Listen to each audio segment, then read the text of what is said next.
Welcome back, everybody. We are on our second live cast with the Infectious Disease Boys. We're talking all things COVID. We're getting serious again. Well, kind of serious. I don't know if you saw the last live cast, you recognize it's not going to be that serious.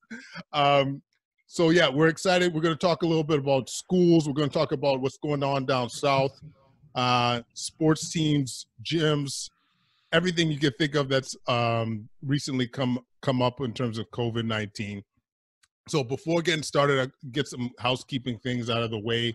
I want to thank Julia Hajar, who's going to be fielding some questions. She is the queen bee in our group at Solving Healthcare. She got, once again, has that awesome website, A Spoonful of Science, if you're looking for any nutritional knowledge, especially in the context of the pandemic. So just want to give you a shout out, Julia. Also want to give a shout out to Give a Mile. Our merchandise this month. Hold on, I got to do my Vanna White, Vanna Black. Merchandise this month we're for the month of August. Our proceeds are going to go to Give a Mile. I got to tell you about this. If you haven't heard episode, I think it's 54-ish with Kevin Crow, where he basically connects dying patients with their families through donation of your air miles. It's such a beautiful thing. They also take cash donations. So we'll be trying to fundraise for them in the month of August. Kevin, if you're listening, love you, brother. You're doing some special work, my friend. Last thing, we are having our first virtual summit. As you know, we are a big advocate of trying to get our people healthier, our patients healthier. And one way of doing that is a low-carb or ketogenic approach to health, especially in the context of COVID-19, improving your metabolic profile. So August 9th, 3:30 p.m., sign up. For $20, you get the basic package where you get the live footage. $49, you get the recording, video, audio, and the transcripts, and you get CME credit. We got accredited. That's how gangster we are. We got accredited for this bad boy. So 3.5 hours or whatever it is, you'll get full of knowledge. And so we'll send the links in the notes there. Last thing, if you want the direct video and audio of this live cast, type in ID into the text box or NL. I think ID or NL, and we'll be sending you the materials. So thank you, everybody, for doing that. Okay, our two guests today, I don't even feel like they need an introduction, to be honest with you. Sumon Chakrabarti and Isaac Bogoch, you're going to see them on CTV, CBC, talking all things COVID. And I guess recently, CNN, that's real, dog. Like that's serious. So yeah, these guys are super knowledgeable. They're go-to guys in the country in terms of what's going on with COVID-19. So I just want to really thank you guys for making the appearance again. Welcome. Thanks for having us, man. Cheers. Oh man, we love being here. Absolutely. This time I brought my vino, my $9. There we go. $9 a bottle vino. Time. Okay, and we're starting off well. I got to say too, I got to give love to Sumon. He was texting like crazy. He was like, I got these interview techniques that you might want to be able to use here. It's like, I'm like, okay, Larry King, we'll get going here. So I'm telling you how to do your podcast. Isn't that the way it should be? Oh my God! Are you joking? Oh, I loved it. And so I'm going to start with the Sumon style, buddy. This question's directed to Sumon Chakrabarti. When we were texting each other this morning, you brought up a great point, which I don't know if I would have got to, is these, like, what to expect in the future here in the fall. Like we're expecting we're going to see these new cases come up, and personally from the media, you got to get a sense that there's a sense of panic when we hear these increasing cases and so forth. What's your perspective on all this? Yeah, this is actually an awesome point. Just before I move on, I just want to point out that I no longer have the mountain bunker behind me. I actually have like something that is half as good as what Isaac has behind him, but it gives it balances a little bit of what's happening here. Fake plant. And a plant, yeah, that's what I need. Fake. Fake. No, so I think that's a great point. I think that And it's one of the things that Isaac and I have been talking a lot with one of our buddies, Zane, as well, is that, moving forward now, we're in this new phase of the pandemic. We're now at an awesome point in Canada. It wasn't perfect to get here, but it's amazing. We're at low community transmission. And what we're going to be hearing over and over again for the next several months is these clusters are going to be popping up. All right. And a couple of things that I want to remind people that these clusters, the fact that they pop up is actually a good thing. It means that we are identifying them and able to kind of quash them, or as Isaac says, quell them early. So you get small fires, you prevent them from becoming big ones. And another big thing to remember is that what's happening in the States is really scary, but it took weeks and weeks and weeks of uncontrolled growth to get there. So if you're starting to see these kind of things popping up all over the country, it doesn't mean that we're going to all of a sudden explode into, epidemic growth right away. And I think that right now we're in a good spot. We're going to see stuff. We have to keep an eye on things, but I think that ultimately we're doing the right thing going into stage 3, and at least in Ontario in stage 3. Unreal. Isaac, anything to add to that? Oh, really? I just, obviously we're doing all right right now, and kudos to Canada for getting here. I think it's been tough, right? Everyone was locked down for a few months and took a tremendous personal toll, financial toll, psychological toll, emotional toll, but we got here. And now the goal is to maintain it as much as possible, see if we can even suppress this even further. I think it's just, unfortunately, the sad reality that as we enjoy our summer, we're going to come toward cooler months ahead. And September, October, it's just going to get cooler and cooler, and people are going to cluster indoors. And we know this virus likes to be transmitted in indoor environments with lots of people who are in close proximity for prolonged periods of time. Doesn't matter if it's a bar, a school, a synagogue, a recreational center, it just doesn't matter. When we get those 4 things, we see this virus transmitted. And I think that many of us watching this sort of expect that we're going to see a rise in cases in the fall. Fortunately, behind the scenes, there's an all hands on deck approach. I mean, they're stockpiling PPE, they're getting lab capacity ready, there's protocols, there's early detection systems. Like, there's a lot of stuff that's happening behind the scenes. And the goal is A, prevent that, and B, if we do see that, the second wave, hopefully all those policies and all that infrastructure will be put to good work, and we can really dampen that as much as possible. Absolutely. So this might seem like a silly question, but I was listening to a podcast and they were trying to define second wave. Like, what really does that mean? And from I think it's all crap. It's crap. No, I mean, like, it's an epidemiologic term that's kind of irrelevant in the sense, I mean, listen, the epidemiologists are going to start emailing me angry hate mail and stuff like that. But like, when you think about the y-axis of cases, the x-axis of time, you see the wave and then it comes down, and people are saying, well, you have to come all the way down or you have to have no cases for a while or whatever. I mean, the point is, we have a very susceptible population. Some of the seroepidemiology studies have come out in Canada. We have, like, in the most heavily impacted places, we have maybe 1.5% of the population affected. Most places are far less than 1%. So you have a very susceptible population with a very contagious virus. The point is, if this virus gets introduced, it can take off like wildfire if we let our guard down. And, whether it's a spike in the first wave or a true second wave, it just doesn't matter. It just means we're seeing more cases, and we got to really adhere to these public health restrictions to prevent this from taking off. Mm-hmm. Mm. So, getting back to the U.S. for a second, just before moving on, like, what happened? Like, I know it sounds like obviously when you see the pictures on, like, what's with those guys? Exactly, because I mean, the only reason I really want to illustrate it is because I don't know if it's a fair comparison. Like, when we often see what's going on, and we often tell ourselves, this is going to be us next. But maybe we'll start with Sumon, Larry King style. What do you think happened, like, in the southern states there? It's honestly not anything all that complicated. What happened is, and I want to remind people that one of the diamonds in the rough in the U.S. response has been Anthony Fauci. He's been unfortunately maligned a lot, but the thing is, he's been doing a great job.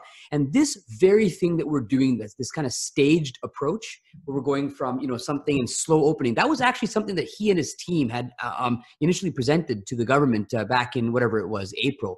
So the main thing with them is that they opened up, number one, too soon. But remember, they did get to a point where they were suppressing cases. So we can't forget that. They opened up too soon and they opened up too quickly. So Isaac and I remember we were talking about Vegas. Vegas had that big ad that, open for business. And you're looking at this, it's like they're in like whatever that big hotel is, but the whole place is packed with people. And we just knew this was coming. So that's as simple as it is. And unfortunately, since that time, they have a population that, I understand civil liberties. It's really, really important. But I think that they kind of are outweighing that with the greater good. So people don't want to wear masks. People don't want to admit that there's a problem happening. And you're seeing what's happening in all over the States right now. And it's scary. Yeah, I agree. I mean, they really had a knack for politicizing the virus. And it's done them such a disservice. And on top of that, sadly, there's been, I think, weak leadership on a political standpoint. There hasn't been weak public health leadership. I think, got, like Sumon points out, Tony Fauci is probably one of the world's best doctors and public health leaders, but with some, I think, weak at the federal level and at the state level, some weak leadership and a failure to really embrace science and data. I think they've had a rough go, and it's easy to stand north of the border and sort of point our fingers and be all smug about it. But at the end of the day, I mean, they're our friends and our neighbors, and there's still a lot of lives that are being lost, and a lot of this is completely preventable. It's awful to watch. I mean, we look at the numbers and we just, wow, Florida with a day that had 15,000 new cases a day. And you're just like, what is going on? But like it, the human lives often get lost with those numbers and with those graphs. So hopefully they turn it around soon, because it's really unfortunate to watch. And Sumon and I have some good friends that live and work down there that are intimately involved with the pandemic, and it's pretty ugly in many of these places. So it's tough. Absolutely. And to be clear, it's not just the numbers are going up. You're also seeing hospitalizations, like real markers of severity of COVID-19. Yeah. Oh, you're seeing deaths. You're seeing hospital capacity and surge capacity. There was a time in Houston was admitting adults to their pediatric hospital. They were the ICUs were full, and they're shifting people out of Houston to other ICUs. They've reached and exceeded hospital capacity in many places in Florida. It's just. And keep in mind that really too bad. One scary thing for me was that Texas Medical Center. That was they had surge capacity of 450 beds. Surge capacity, and that was full. And I found that to be just actually. Although, have you heard of what's going on there now? Have things gotten a bit better? Because I haven't heard any New York City catastrophe yet. Well, I think I don't know. Yeah, but if you're in surge capacity, you're not firing on all cylinders. Just because you actually have beds doesn't mean that they're staffed well. I think when you're using surge capacity, typically the quality of care declines. And I mean, it's one thing to say you have 400 and something beds, but it's another thing of what's the quality of patient care? And we've seen really, I mean, I was going to say interesting, but terrible data actually coming out of New York and also France, where you look at excess mortality and non-COVID mortality, people are dying of cardiovascular outcomes and stuff because they're either not coming to hospital for MIs because they're scared, or B, they are coming to hospital, but they're just not getting the same appropriate level of care because the healthcare system is stretched beyond capacity. So it's a difficult. It's certainly awful to watch. Yeah, and I mean, it's not a stretch to think that if you are surging, you're not going to get optimal care. Things are going to be missed. People that are normally should be taking care of you aren't taking care of you. You're getting non-specialty care. Get Isaac looking after you. If you would come in the ICU. That's what would happen. Sumon doing surgery. You know what I mean? Exactly. Why you doing my bypass, son? Forget about this. I didn't think I was going to go into this, but I think I want to dive into it a bit. The serologic testing. Anytime I read about this, I get the sense it's not sensitive or sensitive. So, or sensitive or specific, sorry.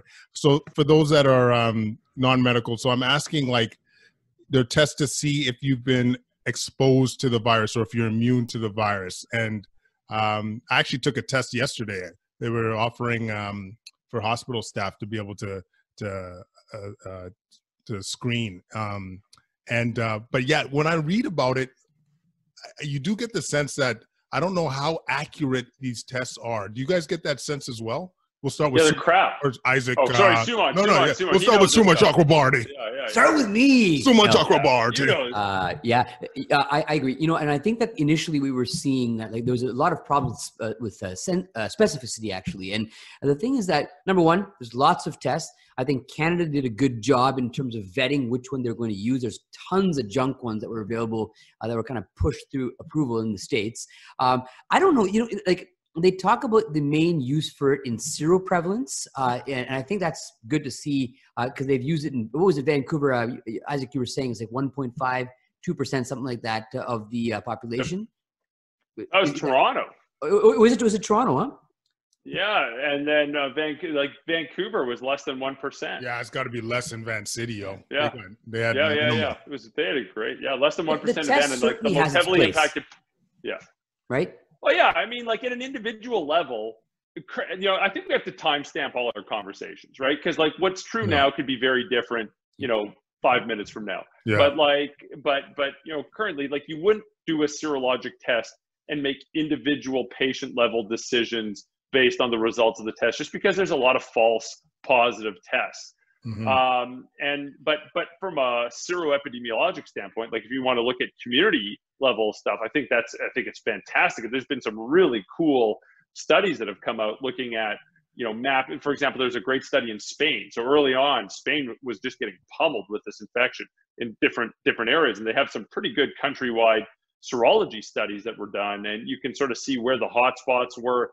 And even in the most heavily impacted places, you know, but about, you know, 15 up to as many as 20% of the population got infected, whereas the other places had, you know, maybe 1 or 2% of the people.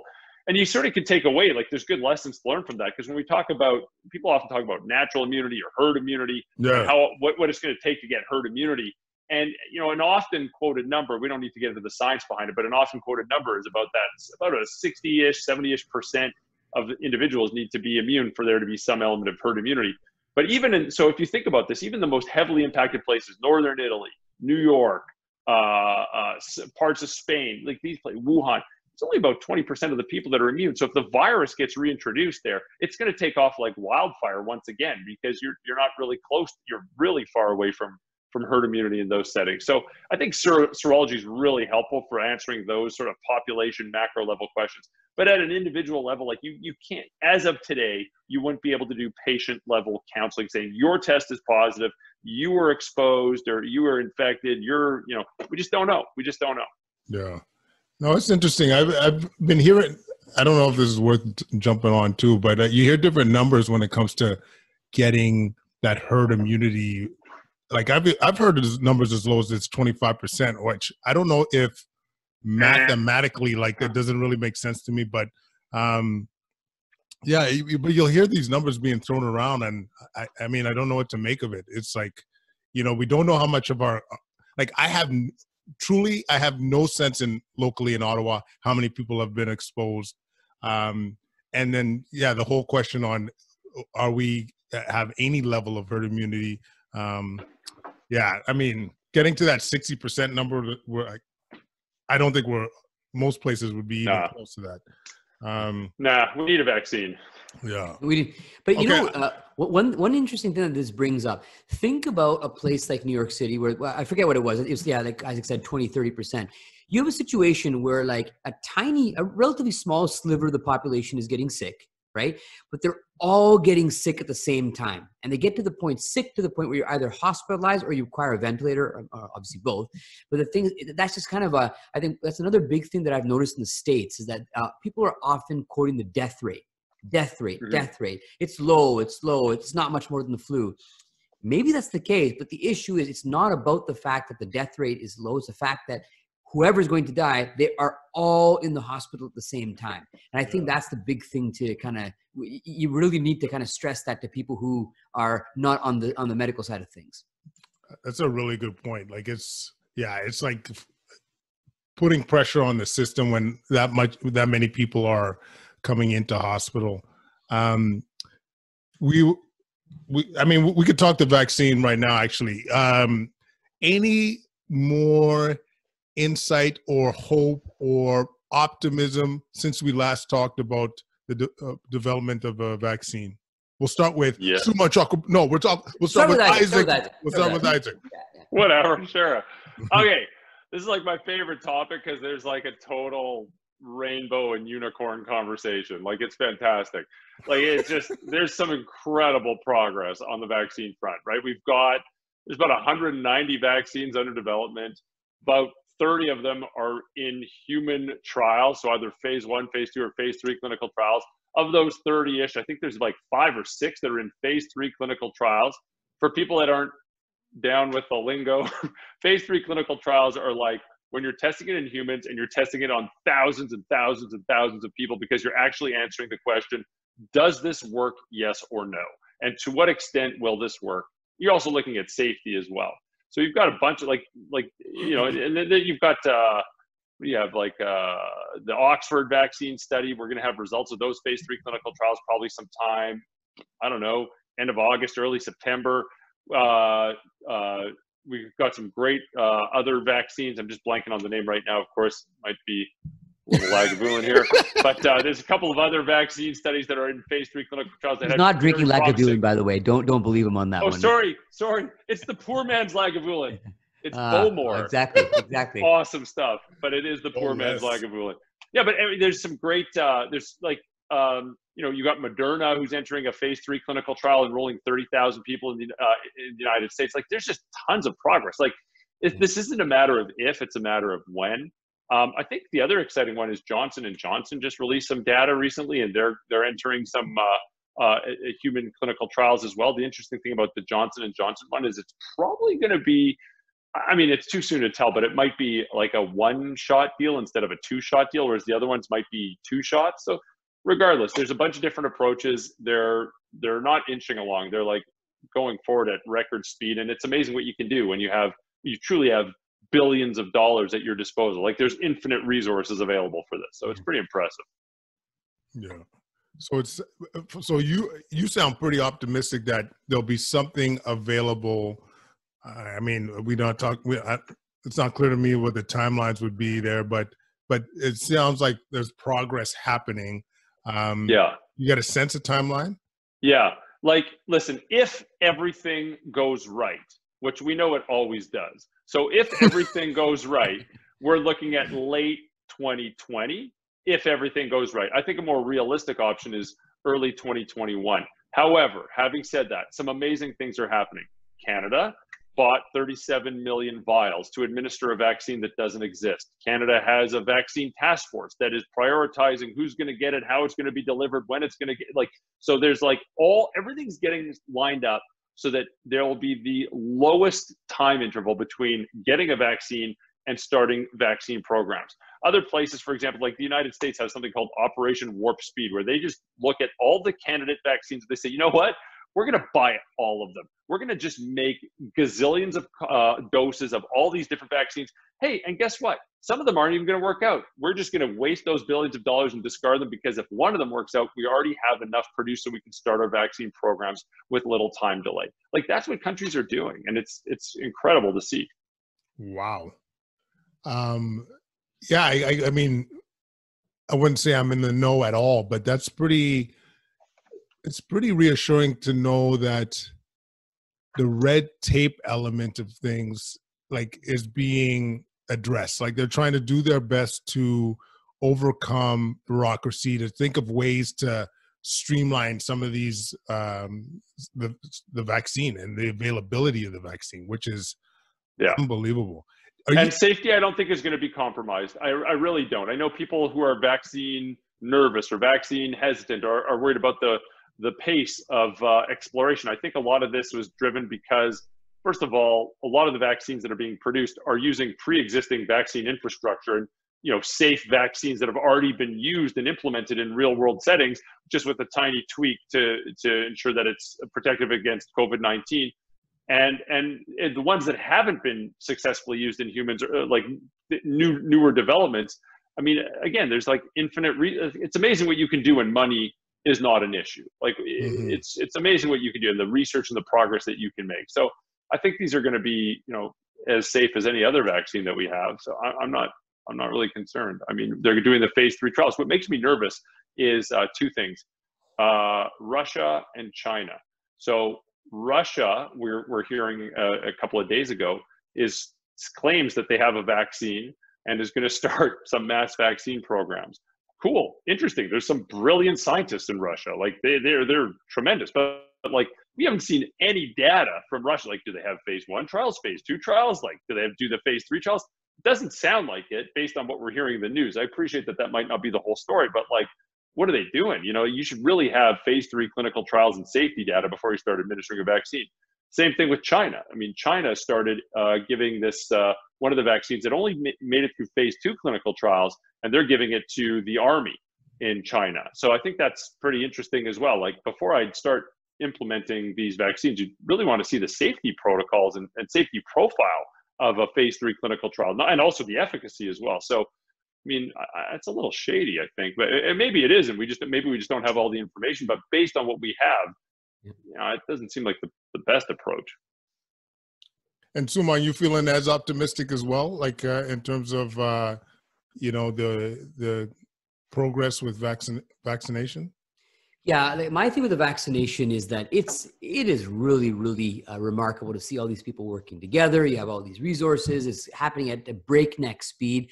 I think that more realistically, just kind of looking at things, I'm thinking that more likely it'll be April, May, mid 2021. But that said, I'm with Isaac on the general idea that it's going to be there. I'll tell you one thing that has bothered me since the very beginning, and that's the idea of something called antibody-dependent enhancement. So the long and short of it is that you have this vaccine, or you have something. We saw it with the dengue vaccine, unfortunately, with young kids, where you get vaccine, you get these kind of partially neutralizing antibodies. So what you end up doing is you get the virus, you partially neutralize it, and you concentrate it in your macrophages. That's your immune cells. So now what happens, you have a whole bunch of partially neutralized virus, which actually then makes this massive immune response, and you get way more sick. And that's what we see happening with dengue. And it has been described with coronaviruses as well, not COVID, but previous coronaviruses. So there's one thing that's bothering me in the back of my mind. Is this a possibility with one of these vaccines? I hope not. I'm thinking not. But the thing is, it's just one of the things that I think that if we see it, we'll probably see it in the post-marketing studies. But that said, when the vaccine comes out, I would get it. I would give it to my kids. Wow. Yeah, I mean, we talked to Paul Offit about that. Actually, I almost felt like he like when it came to I forget the dengue fever term, where you get the antibody-dependent enhancement, antibody-dependent enhancement. He thought it was unlikely, but I didn't realize other coronaviruses have done that before. And to be clear, like when the dengue fever, kids got that vaccine and they passed from it. It was my understanding. Some had more severe infection. Absolutely, there were some. Some had a more severe infection because of it. Yeah. But I mean, like you said, with this amount of resources going in, I would hope to think that we'd be able to analyze that or see that, or if it does happen, that we would acknowledge it and do our best to mitigate that. So, and one other question: any other treatments that are getting you guys excited in the ID world of late? Because I was listening to another show too about, are we putting all our eggs in one basket with the vaccine? Like, say if it was less effective than we thought, or, I'm just saying hypothetically, virus mutates more rapidly than we're hoping, or what have you. Is there anything else down the pipeline that you guys are like, yeah, man, this is a possibility of making things joyous. Isaac, you know this stuff. You take this one. Sure. I mean, so there's a few things. So one is, I mean, it's a recent innovation since we chatted last. It's the dexamethasone. I mean, I love that worked. I love that there's good data demonstrating a decreased probability of death. Pretty important outcome, especially in those who were hospitalized who required oxygen. I love that it's cheap. I love that it's widely available. I love that there's great data showing mortality benefit. I mean, this is just, we needed a win and we got a win. That's fantastic. And then in terms of like other drugs that are under development or under consideration, I'd watch out. There's a class of drugs called the interferons. There's arrows pointing in the direction that they may be effective. I bet if they are effective, I bet it's going to be for the sicker end of the spectrum, like the hospitalized end of the spectrum. But who knows? We'll see. I like those, and I really am looking forward to some of the not just the treatment trials, but also the prophylaxis trials. Like I think people who are exposed, like imagine a nursing home. If there's a case in a nursing home, if you just go throughout that nursing home and give everyone a pill or an inoculation, and could prevent infection in people who might have been exposed, I mean, you'll do a lot of good. So I'm excited about those trials as well. But I really think that, the vaccine is the way to go. I think people's mindset about the vaccine is that it's got to be, like you point out, 100% effective. Like, no, it doesn't. It would be amazing if it was one and done. You get a shot, you're good for the next 10 or 20 years or something like that. I don't think that's going to be a realistic possibility. It might be, but it's less likely. But even if it provides some degree of immunity for some period of time, like if analogous to the flu, 40 to 60% protection. If you do get the infection, you're not going to get a severe infection. If it can do that, it'll be a huge win.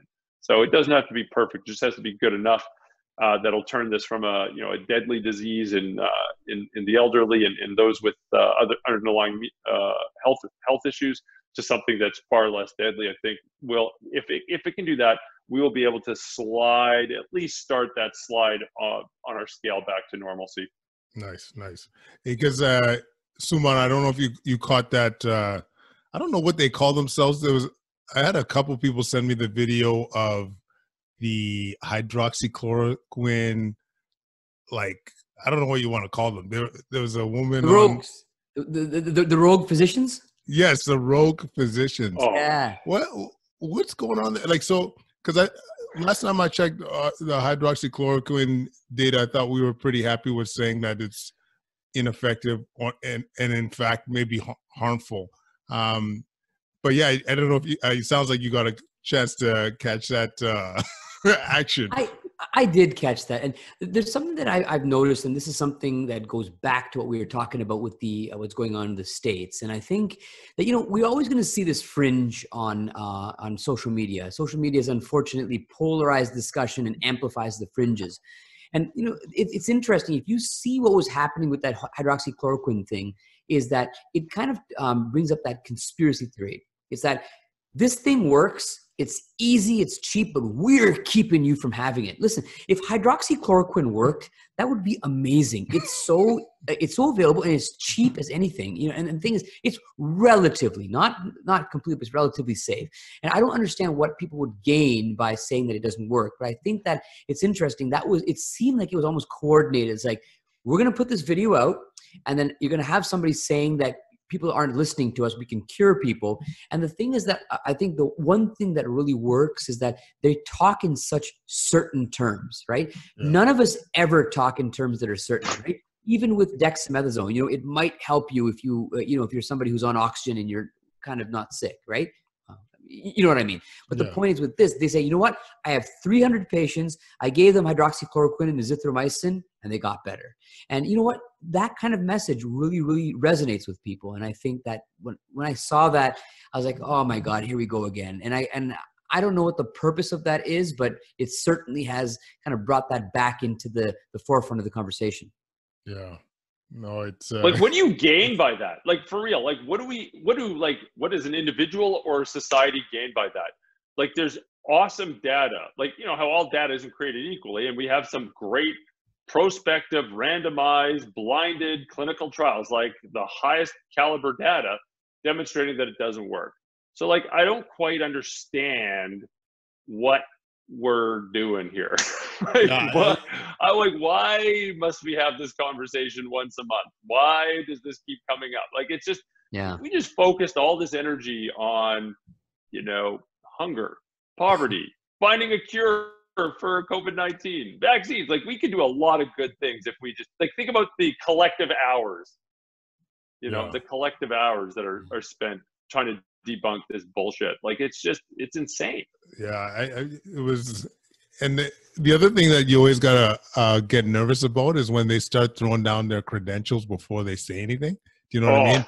I haven't worked in this environment for this long. I have a PhD in no one knows what, and they start throwing we're all down like, hard. Mazel tov, Mazel tov, Mazel tov. We're all so proud of you. Your parents must be kvelling. They're great. You've got a PhD. Hey, listen. So why are you spewing bullshit online? I did my first-year residency at Mount Sinai Hospital, and I slept in a room where the toilet was not part of the. There was no wall. There's no ceiling to the wall. I was in there. I'm one of the best universities in the entire world. Okay, that's what I should be telling people. That call room was famous. Remember that call room? It was famous. There's like a toilet right in the middle of the room.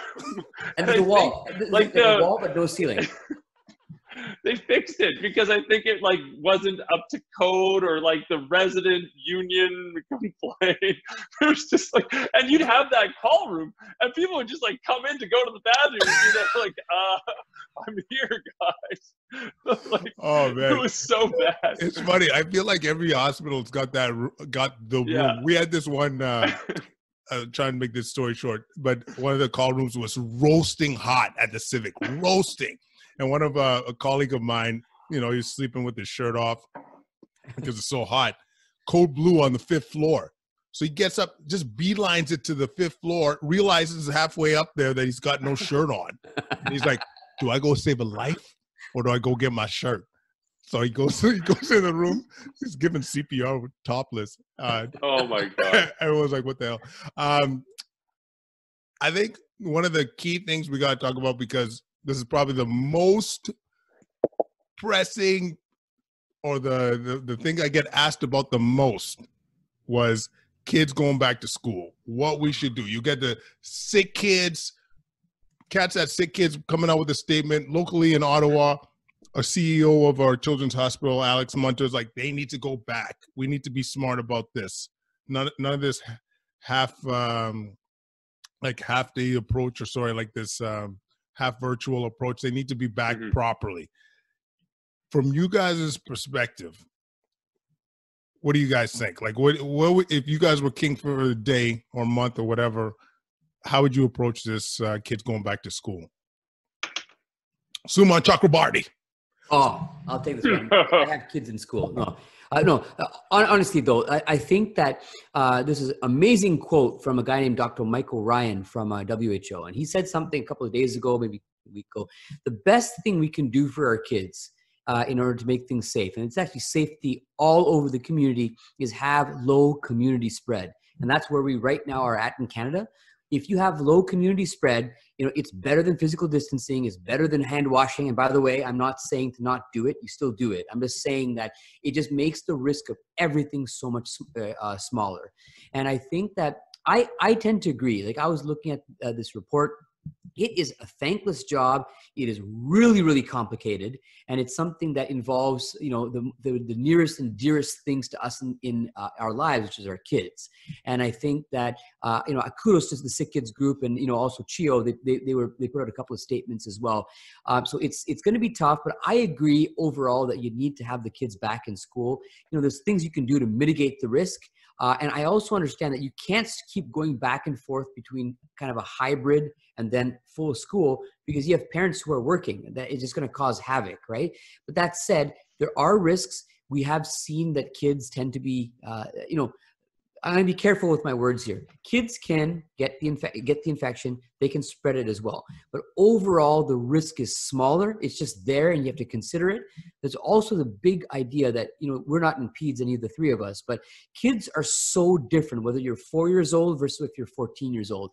And these are all things that they have to constantly be thinking of.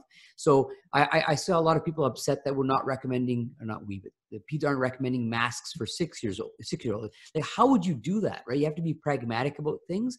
So I just think that this is a very difficult situation. The term that I've heard, it's a wicked problem, one that has many solutions. None of them are perfect. And I think that overall, we will be good as long as we keep community transmission low. And I think that I'm one of the people that thinks that we should go back, not half-assed, we should be using our whole ass. That's the way that I think. All right? You never heard that one before? No, That's a Sarnia classic, man. I don't know. I just Sarnia classic. I didn't see it coming. And like, if you guys are listening, or like, you had to see the face too. It was like there was so much joy in it. Not half-assed, but full ass. Full ass. Sumon, tell us about actually. No. PG-13. NC-17. NC-17. How about you, Isaac? Any thoughts on this? Yeah, I'm with Sumon. I totally agree. I mean, all those points are, I think, spot on. And look at the plans. Like BC and Ontario, Manitoba released their plans today. They're all, they have a lot of similarities, right? You're really trying to apply fundamental public health principles into the school. Mask wearing, hand hygiene, distancing where you can. They're dumping, like when Ontario dumping in $309 million for PPE, for extra teachers, for, there's cohorting. Like they're doing the right thing. I think the key here is there's twofold. One is implementation, right? It's great to have plans. It's great to have this playbook that they made, but the rubber hits the road at the level of the school. And if it's implemented well, it should be okay. If it's not implemented well, we might be in trouble. The second thing is the degree of flexibility that they have for home learning, right? There's just some kids who, if they get this infection, they're going to be more likely to have a poor outcome. Or there's some kids who come from a family where if they bring it home, someone in their family is more likely to have a poor outcome.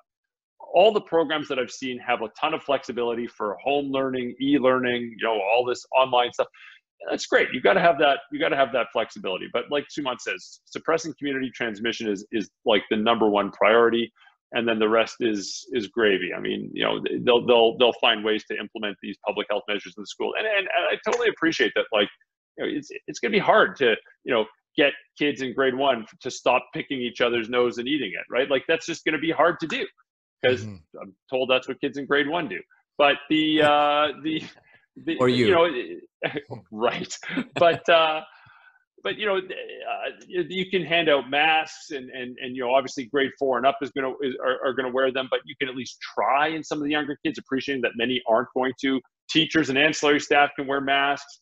You can use the gym for extra room. You've got outdoors while the weather's okay, and do a lot of teaching outdoors because we know outdoor environments are much safer from a transmission standpoint. Like, there's a lot of creative innovations you can do to make this as safe as possible.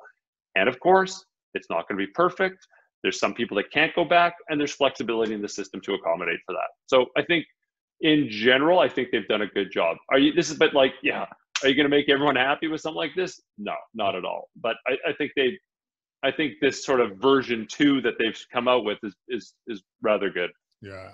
And to me, I agree with everything, all the above. I think the priority should be the kids, though. Like we really should try and allow them to be kids again in the safest way possible. And at the same time, like couple of school boards were talking about 2 days on, then off, and then wash 2 days with the next cohort. Like it's not I shouldn't say it's not logical. It kind of is not logical. It's not practical. Like, someone that has we have 3 kids. What if 2 of them are on one day, the other one's on the other days? Like, it's too much. And so I think we just gotta be adaptable. Whatever we throw down, if we do start to surge and get heavier community spread, then we need to adapt. But I think the kids need to go back to school. I'm sorry.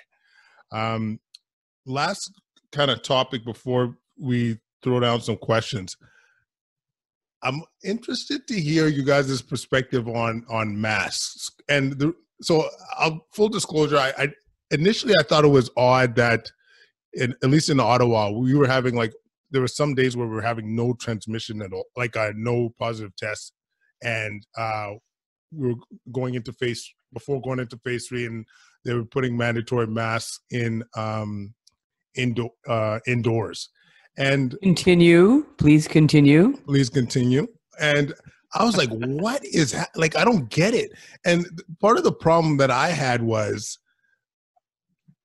and I don't want anyone to take this the wrong way.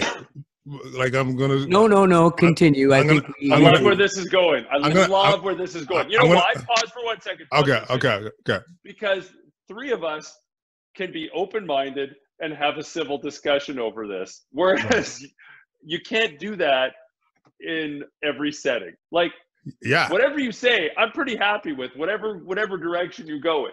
And we can actually have a reasonable, civil, and logical discussion, which seems to be challenging with this topic, and also the school discussion as well. Yeah. Okay, pardon me. Absolutely. And I'm going to preface this because I'm going to get heat for this a little bit, I'm sure. But I'm prefacing this is I want to do what's best for our people in general. Okay, what's going to keep our people safe in general. Okay, so my concern with especially number one, from an evidence point of view, I don't know how, when it comes especially to homemade cloth masks, I don't know how effective they are personally from the little that I've read. But my angst is are we teaching cats how to use a mask? You watch them. They'll go to Costco with their gloves on as well, and they'll adjust this thing, they'll put it down here, they'll touch everything, they'll cough into their hand, adjust it again.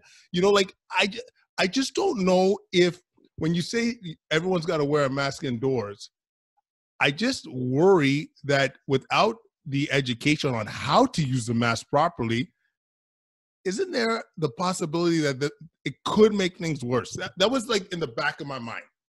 You know what I mean? And I know this is just me thinking out loud a bit, but I just wanted to hear you guys' perspective when it comes to not only your thoughts on when we made masks mandatory indoors, but also the evidence for it. So you guys got the stage here. I'm gonna start with Sumon Chakrabarti. Okay. Sumon Chakrabarti. I had a mask here, but I was going to put it on for this, but just to add some formative flair. So yeah, this is absolutely something that I think that one of the things that, and I myself at the very beginning of this had we're talking about back in April when Isaac and I first started talking. Oh wait, Sumon. So before I start, just so I don't get in shit, I was one of the biggest proponents at our hospital. I was showing them there was the Atul Gawande's New Yorker article saying hey, look, this is the approach they used. People in hospital wearing masks and distancing to really mitigate the risk of healthcare providers getting it. So I was pro mask. I was hey, throw that, we should be actually wearing masks in hospital. So I just wanted to throw that before I forgot. Yeah.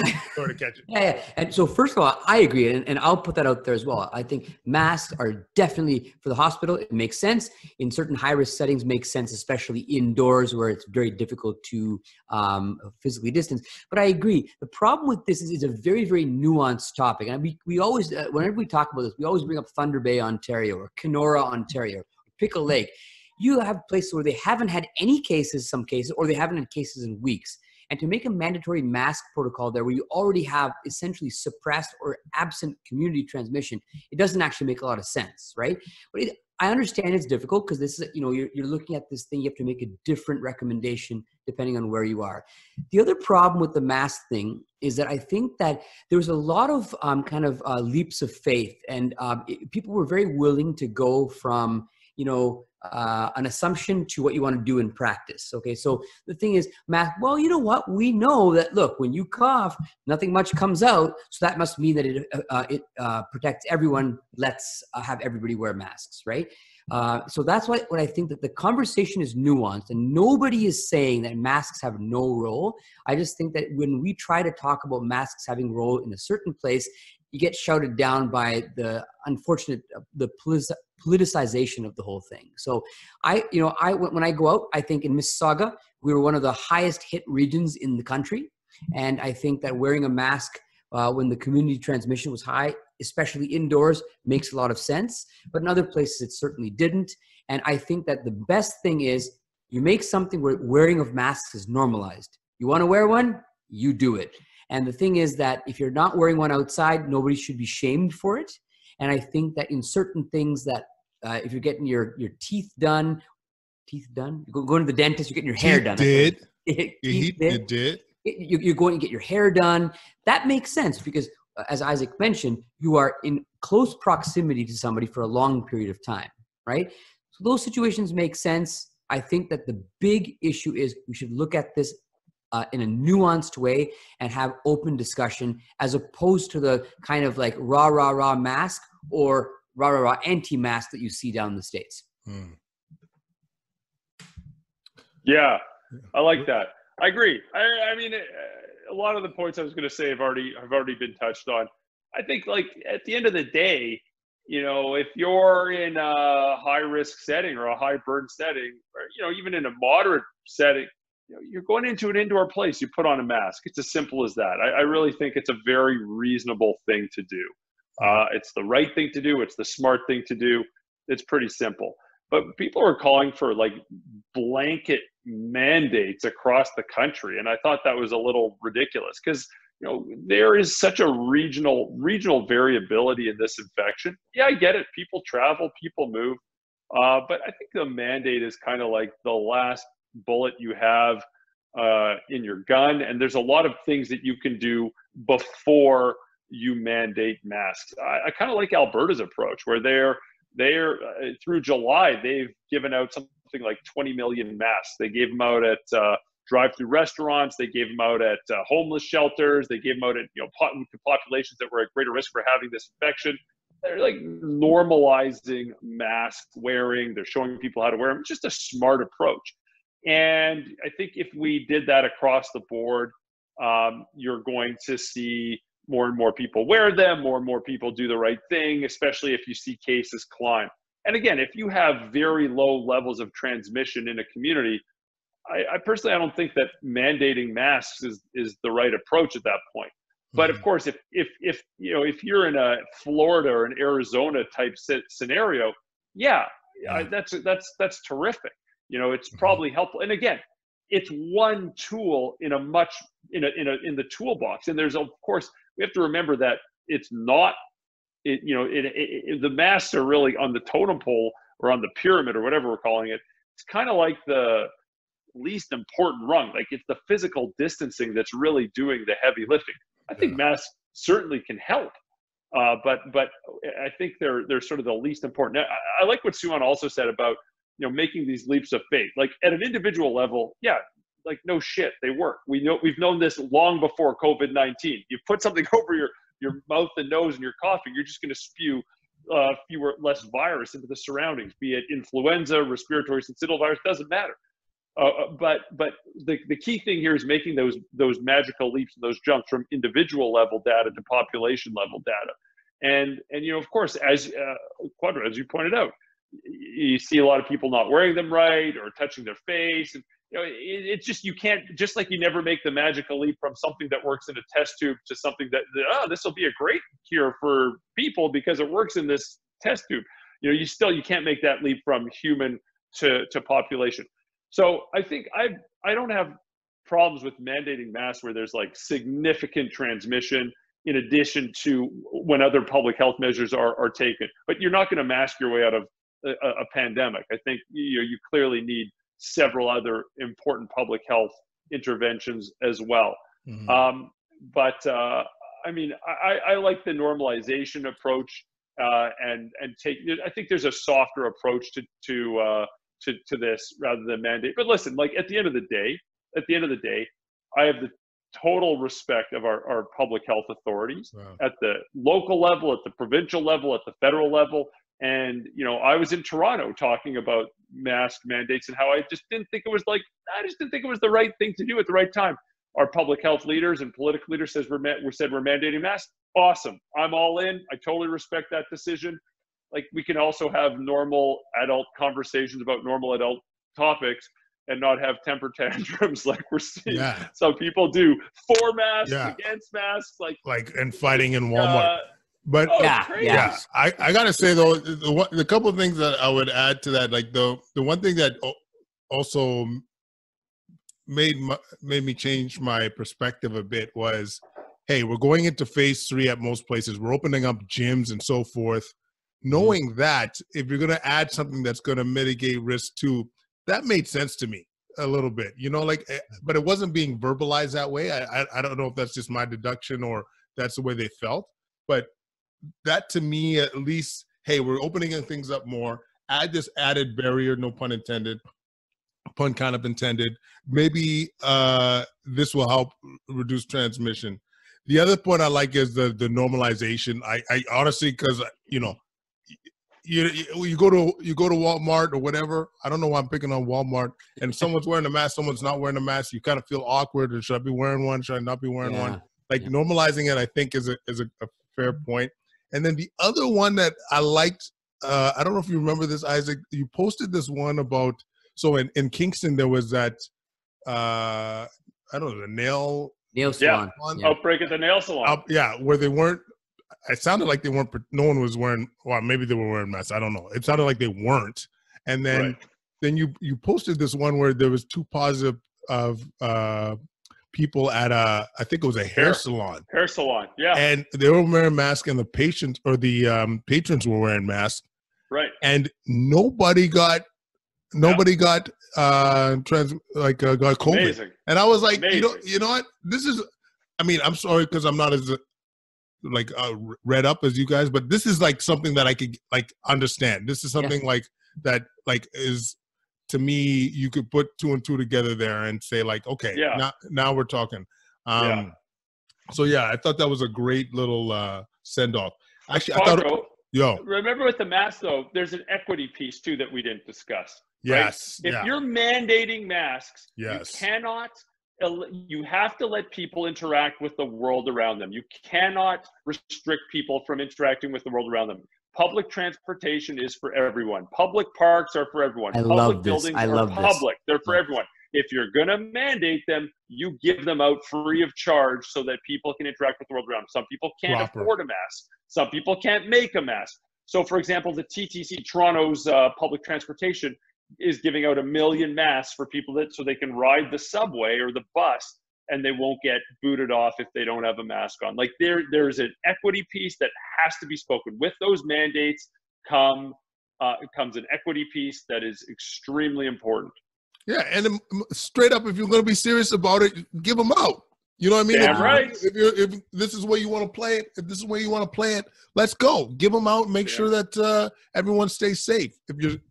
That's the if we're serious about it. One last thing, maybe before questions, I know I keep saying this for real. What is, for people that are non-medical or non-medical, reliable, what do you guys like for go-to for COVID information? Like, do you guys have a source, or is it just your connections? Isaac. Hey. I go to his Twitter feed, Isaac's. Well, I mean, honestly, that's what I've been doing too. Like, you go to Isaac, you're throwing down some game. I'm like, where do you find this? Okay. It's not just for COVID. I mean, like for infectious diseases, tropical medicine, and general internal medicine, I read all the time. And I have like 1 million medical journals that I get the online table of contents fed right into my email. And like, I'll scan them. And if there's something interesting, I'll click it, I'll read it, I'll save it. I have like a folder that's 8 trillion gigabytes large of like cool papers organized by different diseases and different regions and different, stuff like that. So I read a ton. And that's typically how I get my information. I'm very skeptical about like social media for knowledge acquisition. You know, there, unless you know what you're talking about, and you know, I think you have to have your bullshit detectors on high alert, because there's just a lot of garbage out there. So I like, there's some very good but that's very medical, that's very clinical, and that's very epidemiologic. So it might not be helpful for the general public. For the general public, you know, reputable websites. WHO has an awesome webpage. They've got a myth busting section as well, where they answer great questions and great myths. Government of Canada has a good website. The United States Centers for Disease Control has a great website as well, where they have like Q&A just with common questions that people ask. So there's some very reputable sources. But for every reputable source, there's about 8 trillion garbage sources. And like, I'm still considering myself a newbie to something like Twitter. I mean, I joined about a year and change ago, but I only really started going on it about a year ago. And like, it's incredible to watch the creation and proliferation of trash science online. Like, you're watching this unfold in real time. And not only that, like, pseudo experts with like garbage opinions that are like factually incorrect or just making shit up. And then you get this sort of like-a-thon and spread-a-thon, and it's just like, it's unreal. And then occasionally, like, you know, I think like Sumon and I are pretty dialed in. Like, we sort of know what's happening, and we know the literature and stuff like that. But sometimes you watch that spiral into something bigger, and occasionally it makes its way into the mainstream media. And so like, you'll be watching a news channel, you'll say like, why is that person, like, this guy or girl or whoever, they don't know what they're talking about. Like, how is that person on? Like, it's insane to watch. So I stick to like reliable resources. But of course, you know, we're in the information age, and sadly a bit of a misinformation age as well. And here we go. I mean, one thing I'll say is even when it comes to these journals, like, you still have to have your skepticism senses up, because there's been some garbage publications of late. Oh yeah. Oh my God. I know I keep saying I'm going to go to questions, but I thought of a doozy one that has always bothered me, and I get a few nurses that often ask me this question: the airborne. Continue. You got it. Continue. Airborne. That's you. Okay. Airborne, man. Okay, I'm afraid to answer this with my opinion. Actually, I'm not even going to put my opinion. I'm going to ask the experts. I'm not. Okay, so for those that are non-medical, the question is, can you get COVID in an airborne fashion? Will the virus attach to airborne particles, and then you walk into a room and you could inhale it and then become COVID positive? Okay, here's what I'll say. I think that because WHO, man, they throw down with that. They would. And here's what I think is, there's a disconnect here between the kind of the physicists and like the environmental scientists and what we do clinically, right? I think it's absolutely correct. This is a spectrum. You have your big droplets all the way to your small droplets, right? But then we have to think about what we do clinically. Clinically, what is the thing that has helped us decrease the transmission? And that has been basically wearing a face shield, surgical mask, and a gown. We've been doing that mostly since the beginning, except for N95s in certain areas, and we've been protecting ourselves. Okay, and I think that's the big thing. So whether or not, it doesn't matter whether it's airborne like measles, whether it's completely droplet like influenza. I think the point is that we know that if we wear the PPE that we have been wearing since the beginning, not N95, not a negative pressure room, you can protect yourself against COVID. Are there situations? Yeah. The one fringe situation is a choir. When you have a big bunch of people that are singing all together, yeah. If you're standing 6 meters away, possibly you can get it. But I think the point is, what we have been doing clinically has been shown that it's working. And that's the reason why we call that droplet. But what a physicist calls droplets different. The point being is that what we've been doing is working, and we have lots of evidence for that now. Awesome. I love it. I love it. Those are huge. Those are huge. Guns. I don't want to scare anybody. Thank you, boy. Yeah. No. Okay. Yeah. Isaac, No, I'm good. You know what? I'm sitting this out. I just want to say, like, in all fairness, listen, like, I like that spectrum. I love you describe the spectrum. There's the droplet end of the spectrum. There's the aerosol end of the spectrum. And if we're thinking about this clearly falls towards the droplet end of the spectrum, hey, can someone get it through an airborne route of transmission? Yeah, of course they can. It's just probably way less common compared to those that get it from the droplet end of the spectrum. Like, it is a spectrum. And this one clearly falls toward the droplet side. Does that mean 100% of cases are acquired through droplets? No, of course not. There's probably been some, but not many, or relatively few. It's like a smaller proportion are transmitted through aerosols. But by and large, this is a droplet.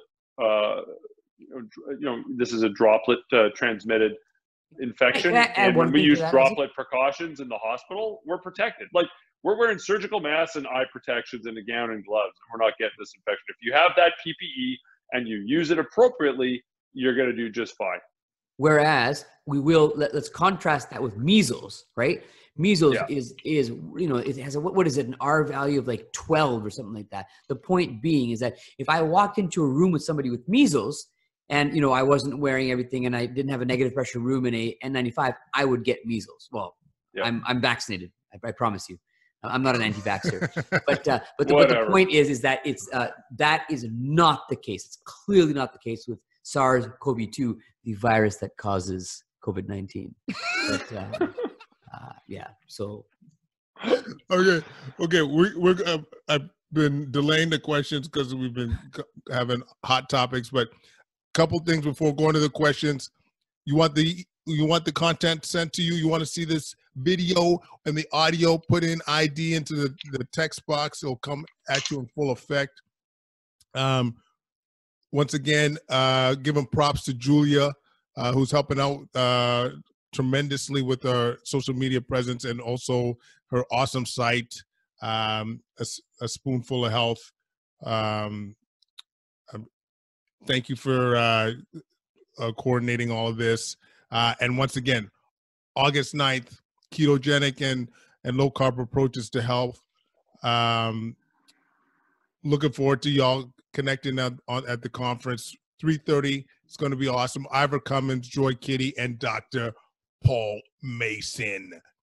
Jump on it. Okay, so here we got some questions from the audience. Okay. There's a lot of questions here, actually. Okay. Oh, man. I think it's too much to take these. Absolutely.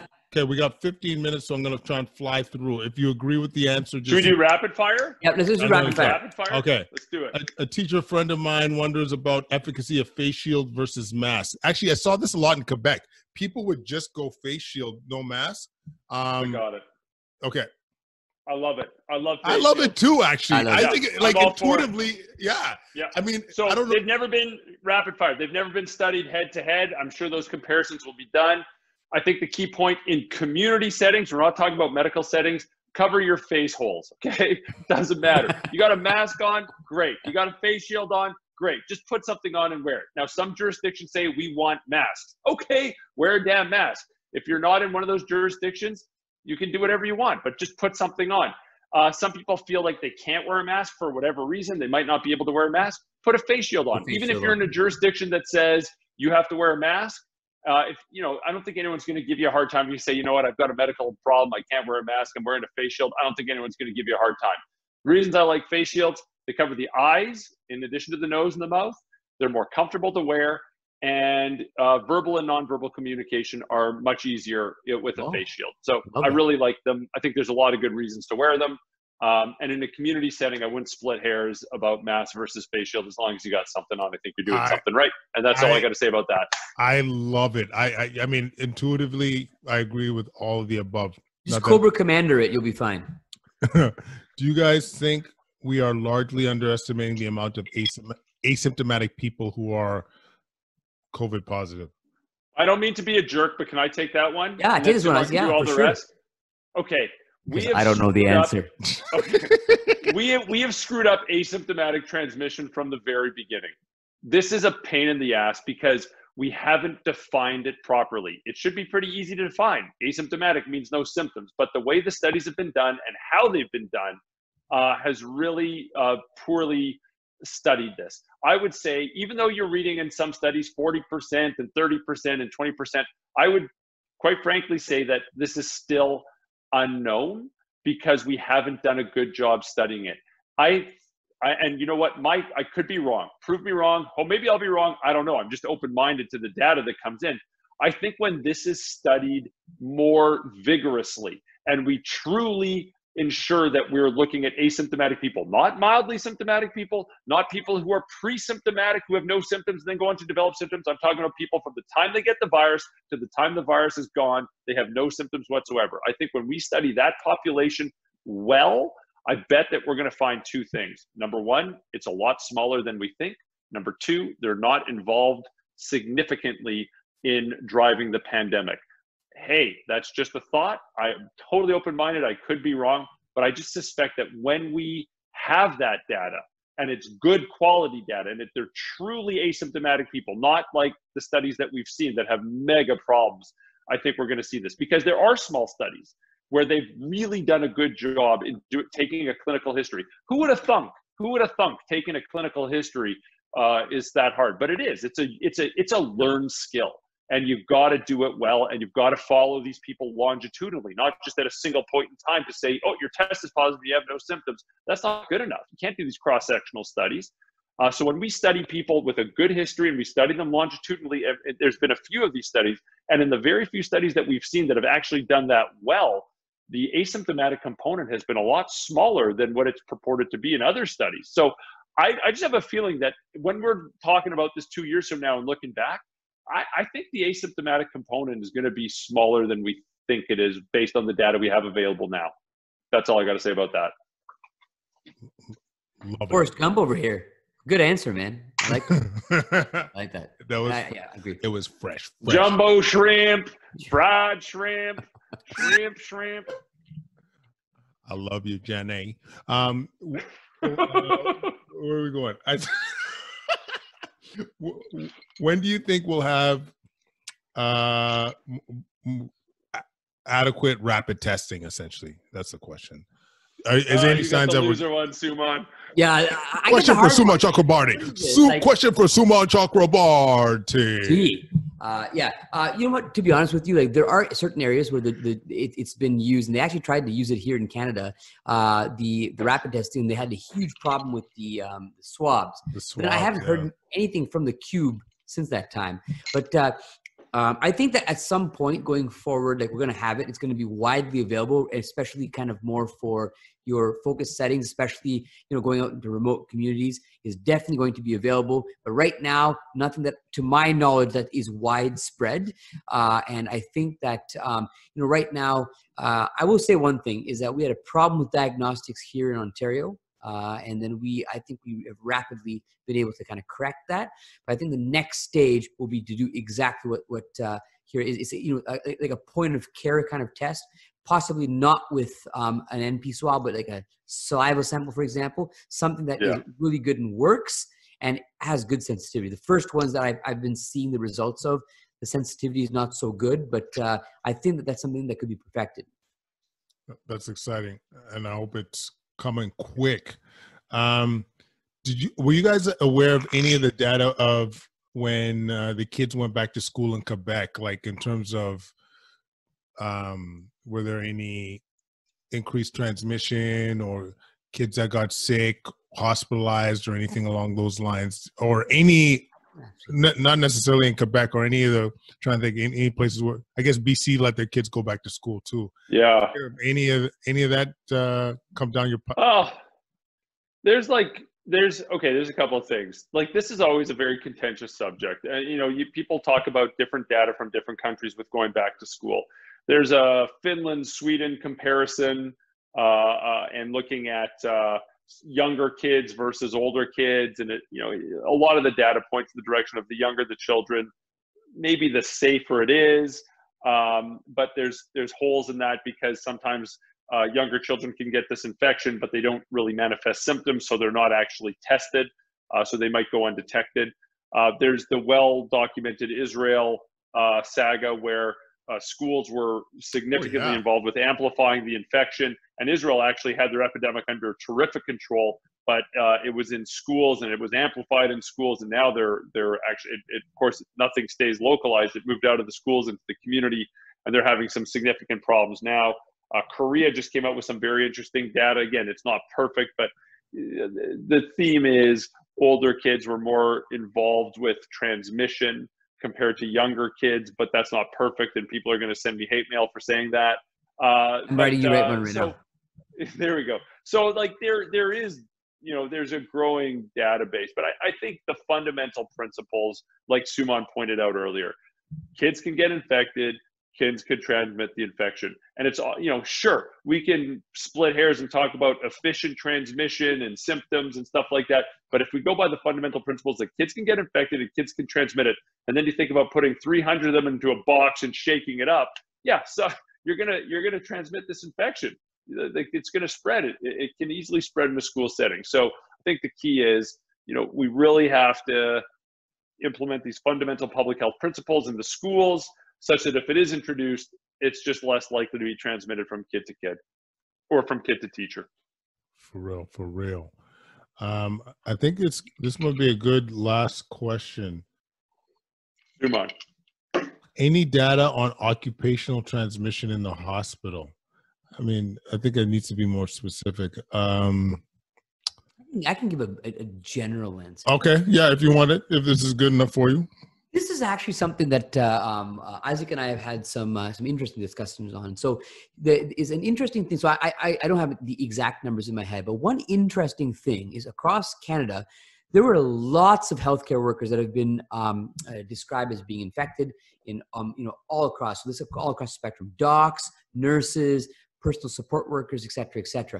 But interestingly, we had very, very few deaths across Canada for healthcare workers, which is very different than what happened in, for example, New York City, what happened in Italy, where tons of docs, tons of nurses, lots of people got infected and died from COVID-19.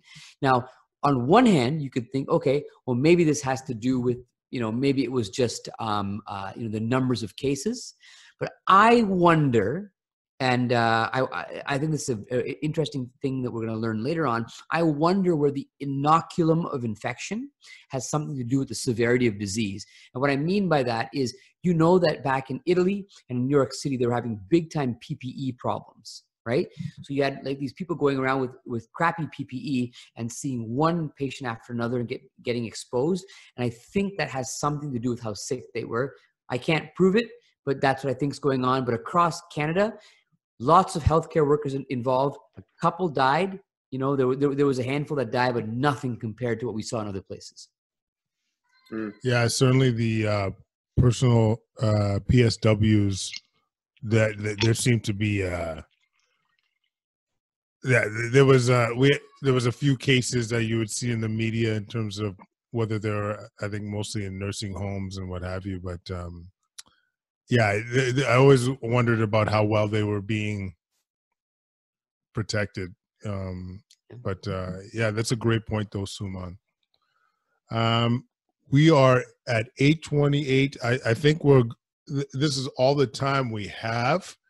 I just want to give some mad love to the boys. You guys represented hard today, man. Scotch and such.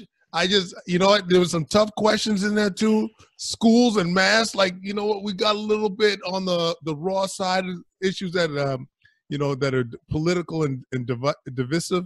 But this is what we're all about on Solving Healthcare, guys, is giving you a balanced, we just want to give the truth, man, not politicize, experts that are in it. We got frontline staff. All of us have been in front of COVID-19 patients, and I think what's coming from all of us is just, doing our best to inform you guys and to worry about what you need to worry about and not worry about what you don't need to worry about, because there's a lot of misinformation out there. And so I just want to give you guys mad props for doing this. I think I know it's helpful for a lot of the guys that are listening now. So, much love, boys. This was awesome. Thanks so much for having us on. Thanks for having us, man. Anytime. All right, guys. Thanks so much for all of you guys that listened in. Connect with us on quadcast99@gmail.com. Instagram. We're on YouTube. We're on Facebook at Quadcast. Do you have a TikTok? Please tell me you have a TikTok. I would I still have dignity. I still have dignity. Am I allowed to say that? If you guys are TikTokers, I'll just say no. Okay. Well, you never know, man. No, but you see grown-ass people doing TikTok like crazy. What is wrong with people? Oh, my God. Crap. Anyways, a lot of love there. Connect with us. We're going to continue to bring out some monster content. So thanks so much, guys, and take care. Have a good night. You too, guys. Bye-bye.